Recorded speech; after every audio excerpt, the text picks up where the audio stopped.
എല്ലാ കൂട്ടുകാർക്കും നമസ്കാരം. നമ്മുടെ പുതിയ വീഡിയോയിലേക്ക് സ്വാഗതം. ഇന്നത്തെ നമ്മുടെ വീഡിയോ ഏത്തപ്പഴം വെച്ചിട്ട് വളരെ രുചികരമായിട്ട് തന്നെ ഉണ്ടാക്കിയെടുക്കാൻ പറ്റിയ നല്ലൊരു ബനാന ബോൾസ് ആണ്. നമ്മുടെ എല്ലാ വീടുകളിലും മിക്കപ്പോഴും ഉണ്ടാകുന്ന ഒന്നാണ് ഏത്തപ്പഴം. ഏത്തപ്പഴം കുട്ടികൾക്ക് പൊതുവെ കഴിക്കാൻ വളരെ തന്നെ മടിയാണ്. ഒരു ഏത്തപ്പഴം വീതം നിത്യവും കഴിക്കുവാണെങ്കിൽ നമ്മുടെ എല്ലുകളുടെ ബലം കൂട്ടാനും വളരെ തന്നെ നല്ലതാണ്. ഇനിയിപ്പോൾ ഏത്തപ്പഴം കഴിക്കാൻ ഇഷ്ടമില്ലാത്ത കുട്ടികൾക്ക് ഇതുപോലെയൊക്കെ ഒന്ന് ഉണ്ടാക്കി കൊടുക്കുവാണെങ്കിൽ അവരെ ഒരുപാട് ഇഷ്ടത്തോടു കൂടി തന്നെ കഴിക്കുകയും ചെയ്യും. ഒരുപാട് പൈസ കൊടുത്ത് മേടിക്കുന്ന പലഹാരങ്ങളെക്കാളും ഏറ്റവും നല്ലത് ഇതുപോലെ ഹെൽത്തി ആയിട്ട് ഉണ്ടാക്കി കഴിക്കാൻ പറ്റിയ നല്ല നാടൻ പലഹാരങ്ങളാണ്. അപ്പോൾ ഇന്നത്തെ നമ്മുടെ വീഡിയോയും എൻ്റെ കൂട്ടുകാർക്ക് ഒരുപോലെ തന്നെ ഇഷ്ടപ്പെടുന്നതാണ്. വീഡിയോ കാണുമ്പോൾ ഇഷ്ടപ്പെടുവാണെങ്കിൽ തീർച്ചയായിട്ടും നിങ്ങളുടെ വിലയേറിയ ലൈക്ക് തരാൻ മറക്കല്ലേ.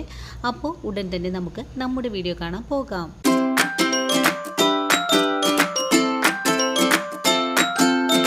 ഇനി നമുക്ക് ഏത്തപ്പഴ ബോൾസ് തയ്യാറാക്കാൻ തുടങ്ങാം. ഇതിനായിട്ട് 3 നല്ല പഴുത്തിട്ടുള്ള ഏത്തപ്പഴമാണ് ഞാനിവിടെ എടുത്തിട്ടുള്ളത്.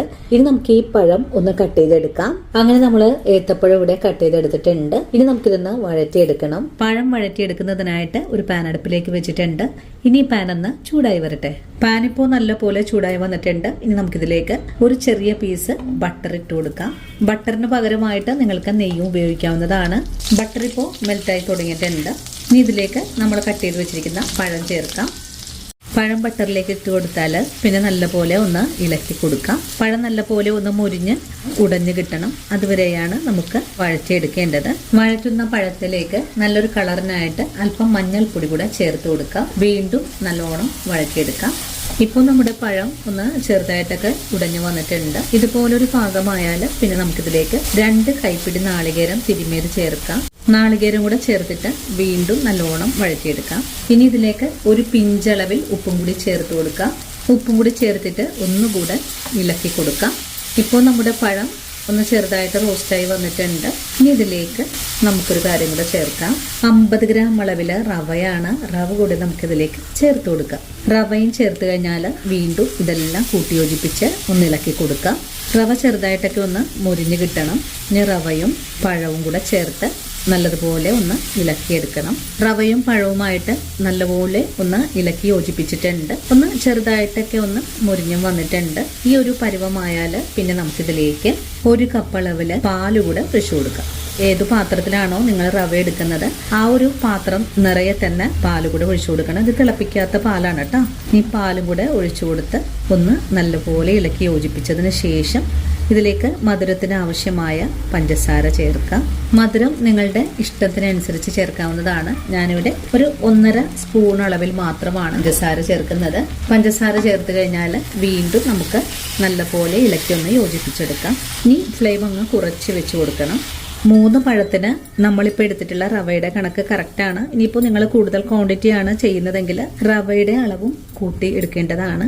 നമുക്കിത് ഉരുട്ടിയെടുക്കേണ്ട പാകത്തിലാക്കി എടുക്കണം. അതിനു മുമ്പായിട്ട് കുറച്ച് കാഷ്യൂസ് നമ്മൾ നെയ്യിൽ വറുത്ത് വെച്ചിട്ടുണ്ട്. ഇതൊന്ന് ഇങ്ങനെ പൊടിച്ചിട്ട് ഇതിലേക്ക് ചേർത്ത് കൊടുക്കാം.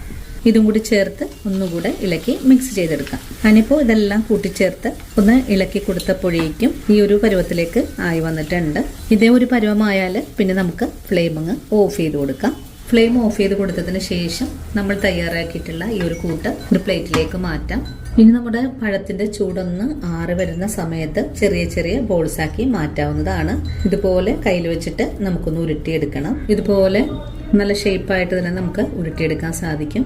ഉരുട്ടിയത് ഇതുപോലെ മാറ്റിയതിന് ശേഷം അടുത്തത് നമുക്ക് ഇതുപോലെ തന്നെ ഉരുട്ടിയെടുക്കാം. രണ്ടാമത്തെ ബോളും ഉരുട്ടിയെടുത്തിട്ടുണ്ട്.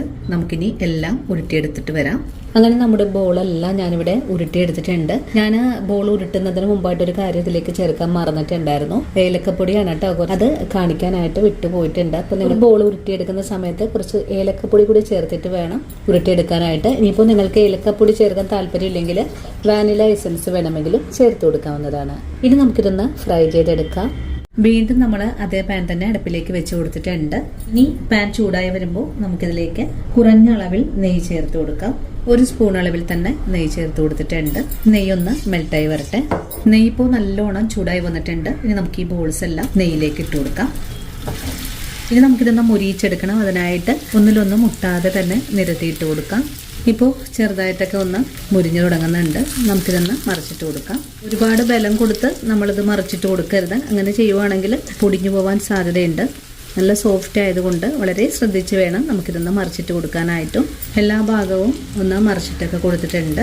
എല്ലാ ഭാഗവും ഒരുപോലെ തന്നെ മുരിഞ്ഞ് കിട്ടുന്നതിനായിട്ട് പാൻ ഇടയ്ക്കിടയ്ക്ക് ഇതുപോലെ ഒന്ന് ഷെയ്ക്ക് ചെയ്ത് കൂടെ കൊടുക്കണം. ഇനി വളരെ എളുപ്പത്തിൽ തന്നെ നമ്മുടെ ബനാന ബോൾസ് എല്ലാം തന്നെ ഇവിടെ റെഡിയായി വന്നിട്ടുണ്ട്. ഇനി ഉടൻ തന്നെ ഫ്ലെയിം ഓഫ് ചെയ്ത് കൊടുക്കാം. അതിനുശേഷം ഒരു സെർവിങ് പ്ലേറ്റിലേക്ക് കൂടെ മാറ്റാം. അങ്ങനെ വളരെ രുചികരമായിട്ടുള്ളതും നല്ല ഹെൽത്തി ആയിട്ടുള്ളതുമായ ബനാന ബോൾസ് ഇവിടെ റെഡിയാണ്. ഈ ഒരു വീഡിയോയും കണ്ടിട്ട് എല്ലാ കൂട്ടുകാരും വീടുകളിൽ ട്രൈ ചെയ്ത് നോക്കണം. ഇതുപോലെയൊക്കെ ഉണ്ടാക്കി കൊടുക്കുവാണെങ്കിൽ നമ്മുടെ കുഞ്ഞുങ്ങൾ ഒരുപാട് ഇഷ്ടത്തോടു കൂടി തന്നെ കഴിക്കുകയും ചെയ്യും. അപ്പോൾ ഇന്നത്തെ നമ്മുടെ വീഡിയോ ഇത്രയേ ഉള്ളൂ. ഇനിയും നല്ലൊരു വീഡിയോ ആയിട്ട് നാളെ കാണാം.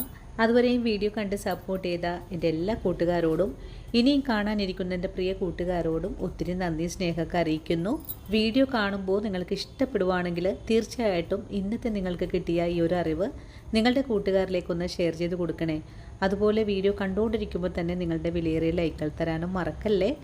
അപ്പോൾ ഇനിയും നല്ലൊരു വീഡിയോ ആയിട്ട് നാളേക്ക് ഓടിയെത്താം. അതുവരെയും സ്നേഹത്തിൻ്റെ ഭാഷയിൽ വീണ്ടും കാണാം.